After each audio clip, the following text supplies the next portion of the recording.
This podcast is sponsored by Murgitroyd, intellectual property attorneys. For more information on today's guest and our company, visit murgitroyd.com/podcasts.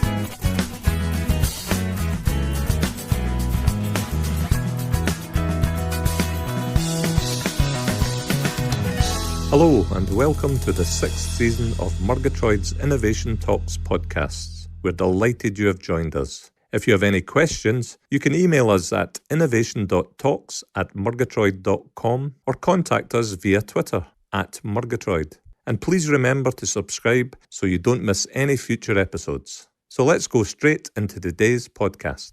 Hello, I'm Kevin Toner, Client Services Director at Murgitroyd.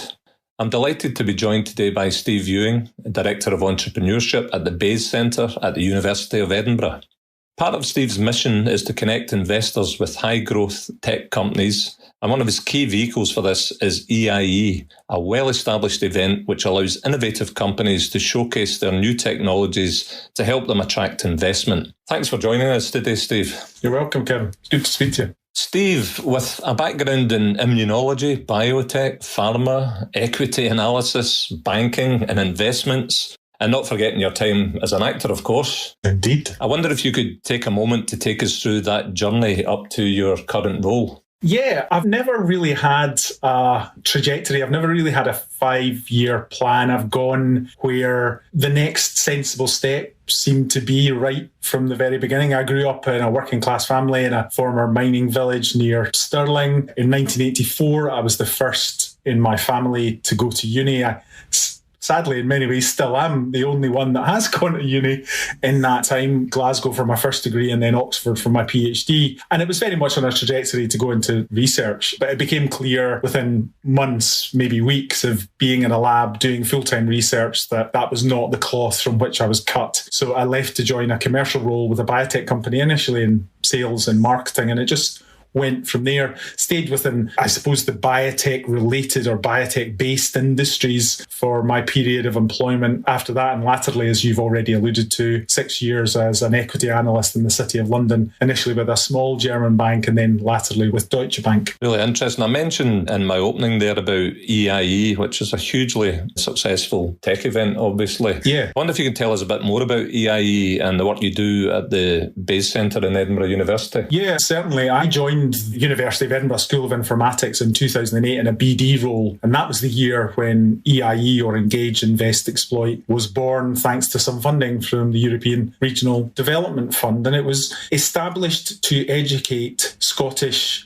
entrepreneurs at that stage, primarily in the tech space. And although my BD role at the time of joining the university wasn't directly connected with EIE, we were encouraged by the then director as BDs to be involved in this programme and help support it and help support the interactions. So really, I've been involved with EIE since 2008 when it started, joining the team full-time in 2015. And EIE today, and always has been, a programme that exists to bring young companies looking for finance together with sources of investment. We act effectively as a broker. We bring in the companies that are in our network and we bring in the investors that are in our network, create the optimal circumstances for the conversations between those two constituencies, and then let the magic happen and let them go off and broker the deals that they need to broker at whatever stage the company is looking for investment. It's obviously been over the years a well-attended physical event, quite an experience. The recent one where we had to all go virtual, Murgitroyd is one of your sponsors. How was that experience for you, Steve? It was enlightening. It was exciting. Clearly, it was challenging at times whether or not we could translate the EIE experience into something virtual. The EIE programme started in 2008 as a one-off event. There were 15 companies, 64 attendees, physical event, and it grew and developed through the years into what it was until 2020. In 2019, a physical event in McEwan Hall at the University of Edinburgh, sponsors such as yourself supporting the programme and the initiative to go from a one-off event in 2008 to become a fully fledged investor readiness programme. Because we realised at quite an early stage that if you're going to ask these relatively unsophisticated young company founders to sit in front of, in some cases, very sophisticated investment audience, you had to prepare them, you had to train them, You had to engage them in a programme so that by the time they get through to the culminating event that's EIE in the physical or the virtual space, they're the best prepared they can be to have the most intelligent, informed conversations with the investors. And that's why corporate relationships with companies like Murgitroyd are so important, because a key part of what that company offering to the investor is a competent and comprehensive IP offering. And that's where partners like you advise and support us to support them and support those companies directly. I can certainly endorse your approach, Steve, because you only need to speak to any of the cohort to find out the whole training programme you've got in place with them. Not only do they enjoy it, but it gives them great skills for the future, no matter what they end up doing. Well, that's exactly it. It's effectively a toolkit. As part of their toolkit, they'll do their 1 minute pitch to video. They've got that video that they can then send out to investors, particularly, or advisors that they're looking to engage with, and a whole host of other skills that they didn't have at the beginning of the programme that they can take forward. So whether it's talking to an investor on the culminating event at EIE or any subsequent conversation they then have, particularly with investors, they have at their disposal a toolkit or the skill set to frame that conversation. Murgitroyd obviously have a vested interest in emerging technologies. What level of importance do you place on the benefits of having a clear IP strategy when you're looking to attract investment? Well, it's hugely important, and maybe it's quite reductive to say this, but for a young company, a young tech company looking to raise investment of any scale in this space, investors want to see the IP position clearly. They want to see the IP strategy clearly laid out. Companies like Murgitroyd can help to shape that. They can help to see how the company's IP strategy aligns with the business goals, how it can be monetized, guidance in terms of market fit to potential and existing customers. But investors want to see that, and they want to see a coherent and well-informed IP package and strategy. And that is a fact, and those companies just have to accept that that's the case if they want to move forward and raise investment at any level. Now, you've got a broad background to pull on, Steve, but could you offer a couple of, say, top tips to aspiring tech companies to help them get on that first rung of the investment ladder? Well, I guess I would say this, wouldn't I? But they should apply to EIE when it comes round on the annual review. Yeah.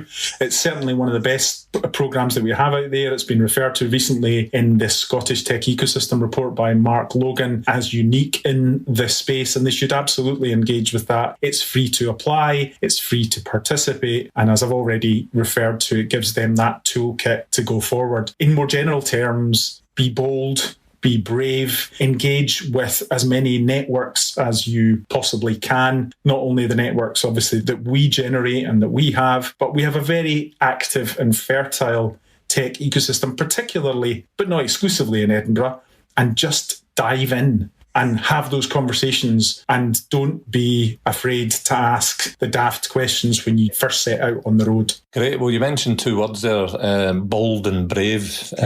Just in closing, Steve, with your diverse career path to date, what advice would you have given your younger self now at the very beginning of that journey? It would be exactly that, to be perfectly honest.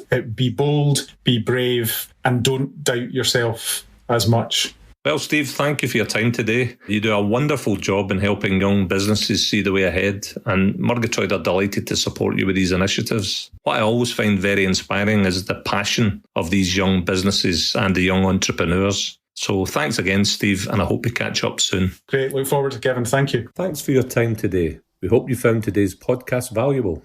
And remember to subscribe so you don't miss any of our future episodes. So until the next time, goodbye.